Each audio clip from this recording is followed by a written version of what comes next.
On va t'aider, on finit tes phrases.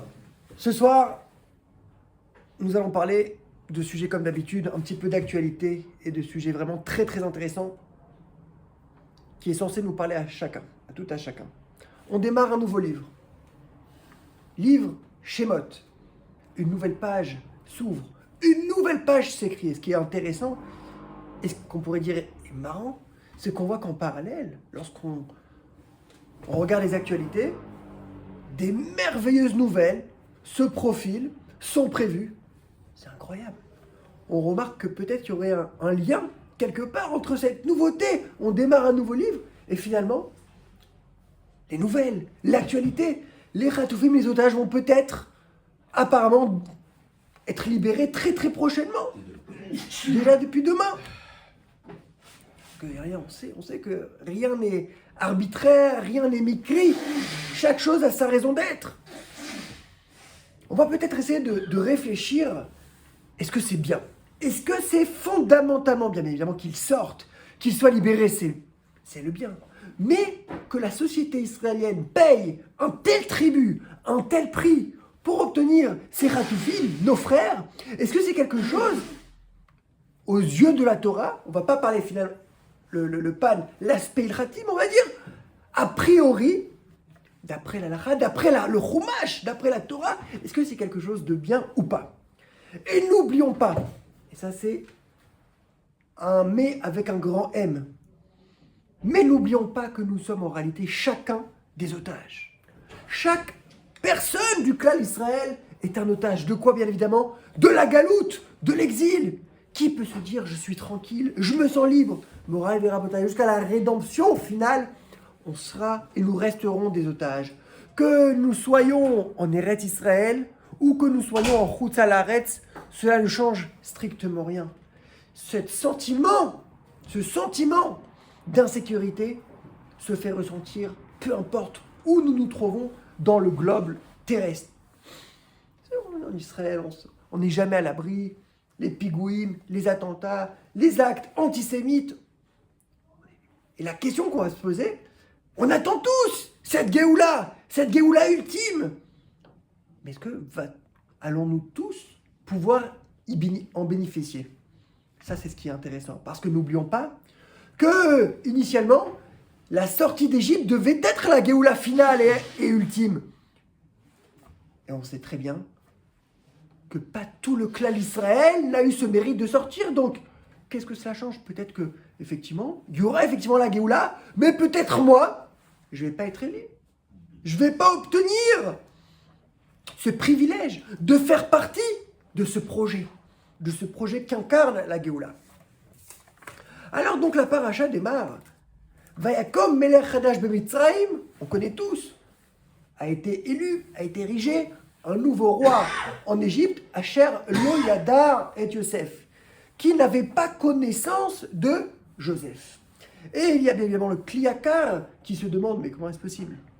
Un roi, s'il était là, il a fait l'école un petit peu, il a dû lire, il a peut-être passé des cours d'histoire. Il ne savait pas que Joseph était un homme extrêmement important, vital, qui a permis de garantir, de préserver finalement l'Égypte, ni plus ni moins. Asher Lo Yadar et Yosef, qu'il ne connaissait pas et Yosef, on ne rentre pas dans Rachid bien évidemment. Alors, en réalité, le Kliakar explique, Asher Lo Yadar et Yosef, pour quelle raison? Tout simplement parce que les frères de Yosef ont essayé systématiquement de dissimuler l'histoire, les antécédents, le shoresh, les sources de leur frère Yosef. Ils ne voulaient pas que personne ne soit au courant qu'en réalité, Yosef était juif, que Yosef a été mis en prison, qu'il avait été jeté dans un puits pour après avoir été vendu. Ça, ils ont effacé. Dans tous les livres d'histoire, ils ont déchiré ces pages. Pour que Yosef soit en réalité, effectivement, le sauveur, mais pas un sauveur marginal, exceptionnel, un héros qui a fait... Non, c'est quelqu'un de standard. C'est quelqu'un, alors qu'aussi en réalité, les gens avaient su que c'était un juif, qui venait d'une grande lignée, et que c'était ses frères qui l'avaient jeté. Tout le monde aurait été au courant, c'est évident. Mais nous savons tous en réalité qu'est-ce qui s'est passé. Nous connaissons tous l'histoire, on a lu la paracha la semaine dernière, il y a 2 semaines, il y a 3 semaines. On sait ce qui s'est passé qu'en réalité, ce sont les frères qui ont élaboré, qui ont planifié ce plan très dangereux, ce plan destructeur. Mais en réalité, et ce qui est incroyable, c'est de voir ce qui s'est passé. Que de ce plan, que de ce qu'ils avaient tout prévu, de là a émané la Géoula. Et ça, on le voit au travers de toute l'histoire, c'est la particularité de la force, d'accord, de la technique, de la stratégie d'Akadosh Baruch Hu. Akadosh Baruch Hu fait émerger la Géoula, la sortie, la délivrance de l'endroit le plus improbable. Lorsque les frères étaient sûrs qu'ils allaient le vendre, en réalité, c'est les frères qui n'avaient ni plus ni moins provoqué cette Géoula, cette délivrance. D'accord? Le fait que Yosef soit nommé, soit hissé à un tel poste. On voit la même chose dans la Megillat Esther. Qu'est-ce qu'il voulait, Haman? Il voulait, d'accord, en finir avec la question juive. Et au final, c'est lui qui a provoqué. C'est lui qui a provoqué notre salut final. C'est lui qui avait donné le fameux conseil à Achashverosh de tuer Vashti. Et ensuite, Achashverosh devait se marier avec une nouvelle femme qui fut au final Esther Hamalka. Et la Géoula a été la conséquence de ce nouveau mariage. En réalité, qui a été la source de cette Géoula? C'est personne d'autre que Haman. On connaît tous l'histoire de Yosef Mokir Shabbat. Yosef, ce fameux Yosef qui éprouvait un grand respect, un infini respect pour le Shabbat. C'est la chose la plus importante qui, malgré qu'il était très pauvre, il n'avait pas forcément beaucoup de moyens, il s'est forcé pour acheter, pour être Mechabed, pour donner le plus grand kavod à Shabbat. Et il investissait le peu de sous qu'il avait, il investissait dans les meilleurs mets. On sait qu'au final, Akadosh Baruch Hu l'en a récompensé. Mais lorsqu'on regarde cette histoire dans la source, on voit qu'on ne parle pas uniquement de ce Yosef Mokir Shabbat. On aurait pu très bien nous raconter l'histoire de Yosef Mokir Shabbat en ne nous parlant que de Yosef Mokir Shabbat. Or, on ne nous parle pas que de lui, on nous parle aussi de son fameux voisin. Qu'est-ce qui s'est passé avec son voisin? Son voisin qui avait eu recours à SOS Voyance et que le fameux voyant lui avait dit « Tout est bien, tout ton patrimoine, tous tes investissements vont finir chez ton voisin. » Il a pris peur, il a pris panique, il a acheté une petite pierre qui au final a été avalée par le poisson que Yosef avait acheté. Pourquoi nous parler de tout ce qui s'est passé? C'est pas intéressant. Nous, on veut développer cette sensibilité-là à l'amour, au respect du Shabbat. Pourquoi nous parler de tout cet aspect-là, en réalité, exceptionnel.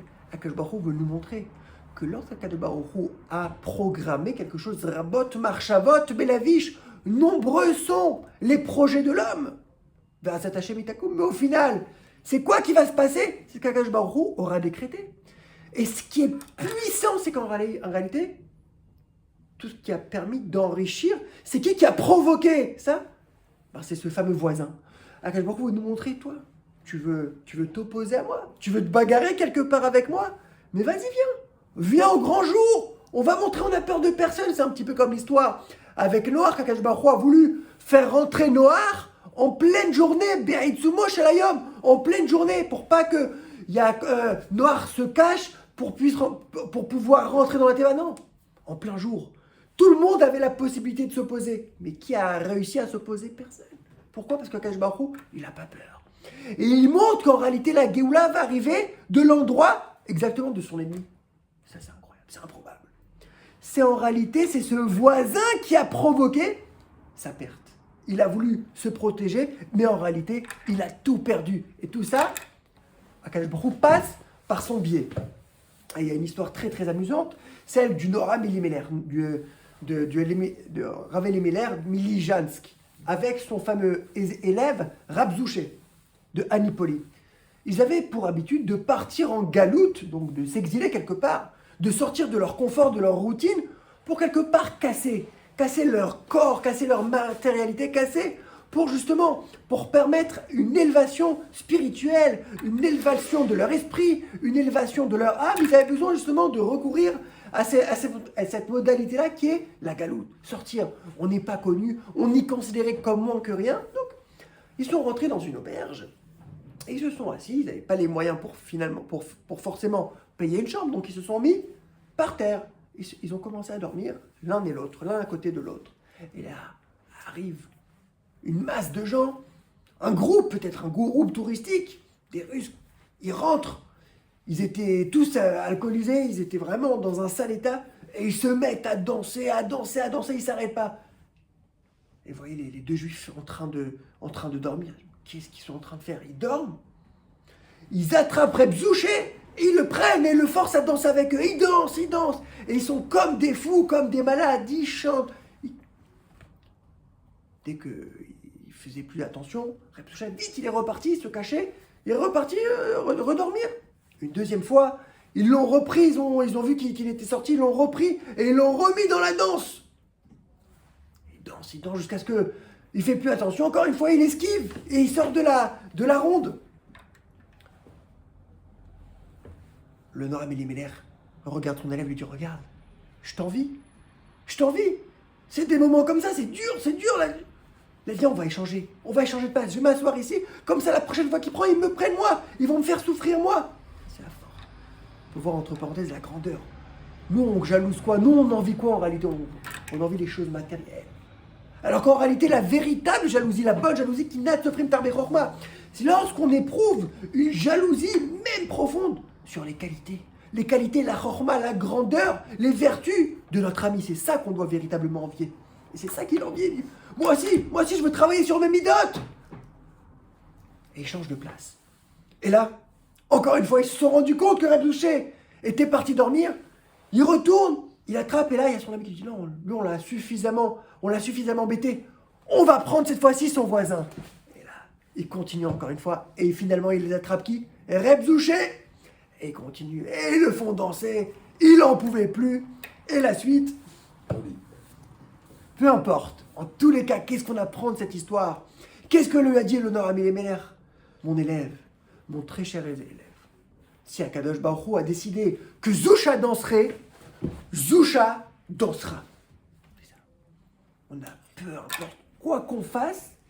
Et en réalité, lorsqu'on prend conscience de cette chose-là, ça nous apporte une certaine sérénité, une certaine tranquillité. Qu'est-ce qu'on fait tout à fait? On essaye de faire des comptes. On essaie d'économiser, de faire des comptes. En réalité, on essaie toujours de faire des choses pour anticiper les moments difficiles. Pour anticiper, on essaye de se préserver, de prévenir sa famille de moments difficiles. Alors qu'en réalité, si on avait véritablement conscience que ce qu'on fait, ce qu'on essaye de programmer, ce pourquoi on se suit, bien évidemment, celui qui a les moyens, Béchavot, qu'il le fasse, il ne faut pas qu'il dépense bêtement. Mais c'est lui qui se prend la tête. Pourquoi j'ai pas de maison, je suis en location, j'ai pas ceci, j'ai pas cela. Quelqu'un qui s'embête, en réalité, il ne comprend pas. Mais mon ami, tu as mis pendant 20 ans de l'argent de côté. En un claquement de doigts, Kadosh Baruch Hu peut faire tout disparaître. La même chose à l'envers. Tu n'as rien mis de côté, tu dois marier ton fils, ta fille. Soudain, on te découvre un oncle d'Amérique dont tu es le principal héritier. C'est pas possible. Rabot, Marchavot, Benamish, Kakadosh Baruch Hu, au final, il a prévu. C'est ce qu'il va se passer. On regardait Rev Shabbat, le cabinet qui allait se rassembler pour pouvoir voter. Est-ce qu'effectivement, ils allaient faire rentrer cette loi qui allait permettre aux otages d'être enfin libérés? Est-ce qu'ils allaient statuer? Est-ce qu'ils allaient discuter de cela pendant Shabbat? Pas pendant Shabbat? Mais on sait. Nous, avec nos yeux de juifs, avec notre regard de juifs, lorsqu'on pose notre regard sur cette actualité, on se dit, mais ils peuvent débattre Shabbat, après Shabbat, la semaine dernière, demain. Ça ne changera pas d'un iota la réalité. Ce qu'Akadosh Baruch Hu a décrété, s'il a décrété qui sortirait Motzei Shabbat, dimanche, lundi, c'est ce qui se passera. Peu importe ce qu'ils décideront, la Yeshua viendra toujours d'un. Quoi qu'il arrive, Akadosh Baruch Hu, ce qu'il aura décidé, c'est ce qu'il aura. Mais bien évidemment, il n'en reste pas moins qu'il faut faire notre ishtadlut. Il faut faire, nous aussi. C'est important. D'où on l'apprend? Moshe Rabbeinu. On se souvient tous du passage que nous avons lu ce matin. Moshe Rabbeinu, qui au prix de sa vie, a été prêt à se mêler d'affaires qui ne le regardaient pas pour aller sauver son frère juif. Waouh! On se rappelle tous de cet épisode-là. Il a été prêt, il a tué avec le Shem Améphorach, avec le Shem Hachem, comme le dit Rashi, qui source ça du Midrash. Il a tué un Égyptien, pourquoi? Pour sauver son frère juif. On voit la valeur incommensurable, inimaginable d'un juif. On doit être prêt à se mettre en danger pour sauver un juif. Ça, c'est la véritable enseignement. C'est pas pour un juif, maintenant on va essayer de sauver 30, 40, 50 juifs. C'est sûr qu'il faut rentrer dans une Messirut Nefesh. Il faut rentrer, être capable de se sacrifier littéralement, à l'instar de ce que s'est sacrifié notre aïeul, notre patriarche, Moshe Rabbeinu. Il a insufflé en nous, dans notre ADN, dans nos gènes, cette envie, cette capacité de se sacrifier, quoi qu'il en coûte. Le prix à payer, puisque Moshe a été prêt à en payer de sa vie, puisque immédiatement après, Paro a voulu faire exécuter sur le champ son fils adoptif. Malgré tout, ça n'a pas fait peur. On ne doit pas avoir peur. On doit payer le prix qu'il faut pour pouvoir libérer ses otages. Puisqu'on parle de Messirut Nefesh, alors nous, on n'est pas habilité justement à prendre ce genre de décision. En revanche, on peut faire des choses énormes. On peut faire Messirut Nefesh dans quel cadre? Avec nos petits moyens, qui en réalité se révèlent les plus grands moyens, au travers de la tfila. Lorsqu'on va faire une tfila, demain matin on va se réveiller, on va faire shacharit. Avec quelle force, quelle vigueur, quelle fougue allons faire, avec quel enthousiasme allons-nous prier? En général, c'est difficile. On prie, on est fatigué, surtout c'est le matin. Non, on va se dire, on va faire une tfila b'msirut nefesh pour essayer de sauver. On va avoir cette kavala, cette intention pure de vouloir faire libérer. Alors, on va essayer de faire quelque part, de s'inspirer de ce que nous dit le Shulchan Aruch. Lorsqu'on va démarrer la Mida, on va essayer de rentrer dans cette dimension de transe, comme nous dit le Shulchan Aruch, Itpashtut. Il faut faire justement abstraction de toute la réalité matérielle. C'est très difficile de le faire, mais on peut, selon nos moyens, avec nos forces, essayer d'arrêter de penser. On ne pense pas à rien, on ne voyage pas, on ne pense pas à nos business, on ne pense à rien du tout. On pense uniquement à la tfila. On veut que, on prie de la façon la plus sincère, avec le cœur. On prie de toutes nos forces, de toutes nos korotes, pour que Kadosh Baruch Hu puisse mettre un terme à ces souffrances inimaginables que nos frères, que nos sœurs, que nos enfants, que nos mères, que nos pères sont en train de subir, sont en train d'être éprouvés dans les endroits les plus sombres de la planète. Ça, c'est entre nos mains. Et tout dépend de notre filote. Et si on veut véritablement s'inspirer de Moshe Rabbeinu, c'est ça qu'on doit faire. S'inspirer de cette Messirut Nefesh, cette capacité de se sacrifier pour obtenir de choses énormes.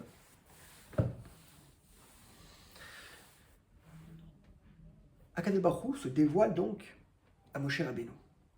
Moshe Rabbeinu, il est inquiet. Il dit, oui, mais tu veux que je fasse quoi? Tu veux que je libère ton peuple? Certes, mais qui va me croire? Et là, Akadosh Baruch Hu de lui dire, Eyeh, Asher Eyeh. Je serai ce que je serai. Donc ça, c'est une formule apparemment très énigmatique qui est bien expliquée dans le Midrash. Le Midrash explique, on ne va pas rentrer exactement comment faire rentrer cette explication dans les mots, mais en tous les cas, le Midrash va nous dire que Akadosh Baruch Hu va faire libérer uniquement ceux qui souhaitent sortir. Ceux qui ne souhaitent pas sortir d'Égypte resteront enfermés en Égypte et mourront et périront pendant les Lamakat Rocher. C'est ce que nous dit le Midrash. La réelle signification de ce Eyeh Asher Eyeh, c'est qu'Akadosh Baruch Hu allait donner cette Ashgacha à la grande masse, à la grande majorité, même les gens les plus bas au niveau moral, dont la moralité et les mœurs sont totalement corrompues, malgré tout, parce qu'on sait très bien que même des gens qui possédaient, qui étaient des Ovdei Avodah Zara, qui faisaient de l'idolâtrie, ont été libérés. Comme ce que le Midrash atteste, ils avaient même Pesel Micha, ils avaient des statues avec eux dans leur valise. C'est incroyable. Comment est-ce possible? Pourquoi Akadosh Baruch Hu a laissé passer au travers du filet les non-pratiquants, les gens qui étaient très très éloignés de la morale, de la véritable morale, alors que les gens qui tout simplement ne voulaient pas sortir, eux, ne sont pas sortis. Sur quelle base Akadosh Baruch Hu a fait cette sélection? Ceux qui croient jusqu'au bout, ils sont sérieux, ils sont fidèles à ta voix, eux tu les fais sortir. Et dans un autre paquet, tu vas nous mettre tous les gens qui sont non pratiquants et qui croient pas, qui n'ont pas la foi, alors eux ils resteront, non. Même les gens qui n'étaient pas pratiquants, ils sont sortis. Qui ne sont pas sortis exclusivement, uniquement, nous dit le Midrash, ceux qui ne voulaient pas sortir. Pourquoi? Et là, les maîtres nous expliquent la chose suivante. Le fondement de cette Géoula, de cette grande libération, de cette grande délivrance, elle prenait ses forces, elle puisait ses forces du lien que nous avons avec Akadosh Baruch Hu. Mais quel lien? Le lien paternel, comme ce qui sort, comme ce que nous pouvons dégager des psukim, béni Bechori Israël. Toi, mon fils aîné Israël. On voit que lorsque Baruch Hu il nous parle, il évoque ce lien particulier, ce lien privilégié, c'est un lien paternel. Akadosh Baruch Hu est notre papa, et nous sommes les enfants. Et c'est bien pour cela que la Géoula a pu être là, a pu rentrer en vigueur sur l'ensemble des Bnei Israël, même les gens les pires impies, les gens qui faisaient de l'Avodat Zara, dont la foi était un petit peu branlante. Malgré tout, Akadosh Baruch Hu les a pris parce que, somme toute, ça reste son fils. Alors, et qu'est-ce qui s'est passé? Parce que en réalité, un lien paternel ne peut pas être modifié, ne peut pas être conditionné, ne peut être soumis à strictement rien du tout. Un père restera un père pour l'éternité. Alors que ceux qui se sont opposés, ceux qui ont fait résistance avec Akadosh Baruch Hu, qui ne souhaitaient pas sortir, ils souhaitaient rester dans leur petit confort, dans leur petit cocon, ce qu'ils appelaient apparemment, ils étaient bien. On voit que même par la suite, lorsque Ben Israël sort, ils se remémoraient, ils avaient cette nostalgie. Oh, l'Égypte, c'était bien. On mangeait le poisson, on mangeait les pastèques, c'était génial. Si c'était si difficile que ça, pourquoi vous vous remémorez les gens, je vous assure que les gens qui ont subi la Shoah lorsqu'ils sont sortis, pour rien au monde, ils seraient retournés. Alors qu'en réalité, là, il y avait cette fameuse nostalgie, donc on peut comprendre les gens qui voulaient y rester. Alors certes, Akadosh Baruch Hu, par le biais de ce lien qu'il avait, il pouvait sortir tout le monde à une seule condition, à une seule exception. Ceux qui ne souhaitaient pas sortir, parce que tout simplement, ceux qui ne souhaitaient pas sortir, c'était la seule manière pour pouvoir rompre le kécher avec Akadosh Baruch Hu. Lorsque tu ne veux pas sortir, je ne peux rien faire pour toi. Je peux faire table rase sur toute la vérote. Tu as fait toute la vérote, on va les rendre batel, comme le Hametz à Pessah. Batel ou Mevoutal, elle n'existe pas. Maintenant, je veux te faire sortir, tu veux pas sortir, je peux rien faire pour toi. Haine, en vertu du principe, haine, catégore, il y a ses sanégores, d'accord? Quelque chose qui vient t'accuser, qui est toi, tout simplement, t'as pas envie. Je peux pas venir t'aider, je peux pas venir être ton avocat, je peux pas venir plaider ta cause, si toi-même tu veux pas sortir. La seule moyen pour pouvoir rompre ce lien avec Akadosh Baruch Hu, ce lien paternel, c'était justement de ne pas vouloir sortir. On trouve un exemple vraiment très très très notable, c'est celui de Kippour. On connaît tous le fameux avis de Rabbi. Rabbi qui considère que le jour même de Kippour a cette vertu de faire table rase sur toutes les avérotes, même si la personne en question, le juif, n'a pas fait de tchouva. À une exception près, laquelle? Presque. Il y a une exception qui, malgré que Rabbi, lui, il est très très indulgent. Il te dit, le Itsum Moshe Yom de Kippour permet de faire table rase sur toute la vérote. Même si tu n'as pas fait de tchouva. Même si tu n'as pas fait le vidouille, Meir. Allez, continue. Même si tu n'as fait rien même si tu n'as pas été mitraret, c'est mechaper. À une exception près, on va prendre Modé Rabbi Bekaret de Yoma. Une personne qui transgresse Yom Kippour lui-même. Toute personne qui transgresse, soit qui ne gêne pas, soit qui se met des chaussures en cuir de chez Weston, d'accord?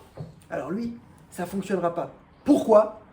En vertu du principe N catégore, un accusateur ne peut pas se transformer en avocat. D'accord? Tu peux faire toutes les plus avérotes. Qui pour? Il a cette force, cette vertu. Mais si maintenant même cette source de bonheur, de vitalité, d'énergie, tu viens, tu la détruis.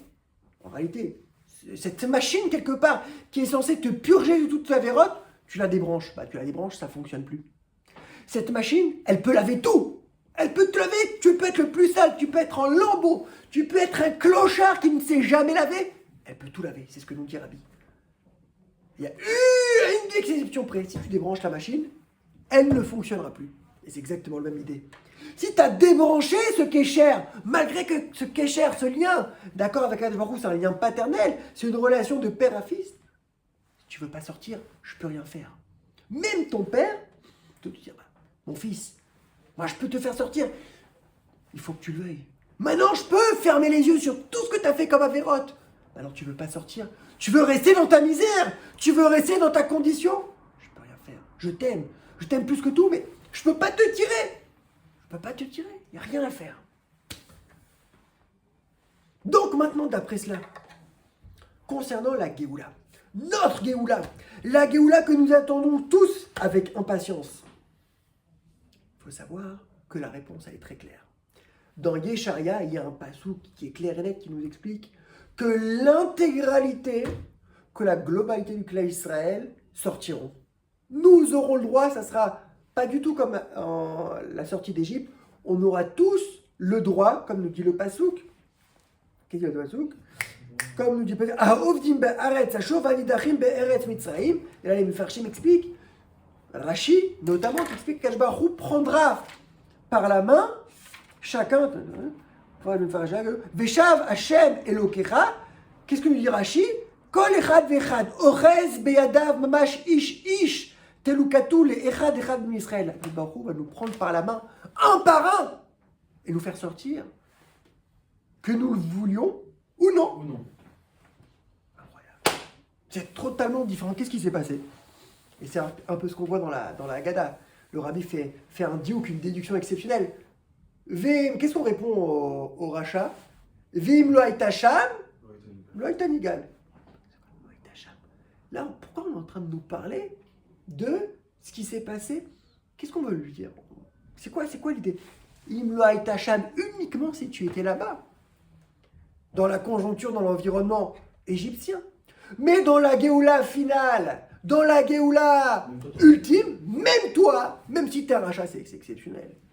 C'est rassurant quelque part. Même nous, on va pouvoir être libérés. Déjà, on a fait descendre la tension. On va expliquer ce qui se passe derrière. Quel est le mécanisme mystique? Quel est le mécanisme métaphysique qui va nous permettre de nous faire sortir dans cette délivrance, dans cette rédemption, malgré nos fautes, malgré le fait que nous n'attendions pas. Il y a sûrement des gens qui n'attendent pas, qui sont très bien. Ils sont très bien dans leurs conditions, dans leur environnement, ils sont très bien. Ils ne demandent rien. Les gens qui sont éloignés, ils sont très bien. Machiar, moi je suis très bien, laisse-moi vivre ma vie comme je l'entends et je ne demande rien à personne. Même eux, qui ne ressentent pas finalement ce besoin profond de bénéficier de la Géoula, même eux vont sortir. La différence, c'est qu'il y a eu quelque chose, un bouleversement cosmique qui s'est produit lors de Matan Torah. Lorsque Matan Torah a eu lieu, a émergé, là, s'est créé un nouveau lien avec Akadosh Baruch Hu. Si jusqu'alors nous avions un lien paternel, Béni Bechoré Israël, désormais nous aurons un lien de choix, un lien de type choix. Le lien le plus puissant, le plus fort, le lien indéfectible, c'est le lien du choix. Kesher Shel Bechira, comme ce qu'on dit tous les matins dans la prière, ou Banu Bacharta. Hein? Lorsqu'on fait la bracha, les birkot à Torah, ou Banu Bacharta. Le Admour Azaken nous dit, cela fait écho, il faut avoir une kavana, on fait référence à Matan Torah. Au moment de Matan Torah, c'est à ce moment-là où Akadosh Baruch Hu a pu élire son peuple. Il a pu choisir son peuple. Et alors, il faut savoir qu'il y a des liens. Il peut y avoir un lien, on a dit, paternel. Le lien paternel n'a strictement rien à voir avec le lien, un lien qui émane d'un choix, tout simplement pour la raison suivante.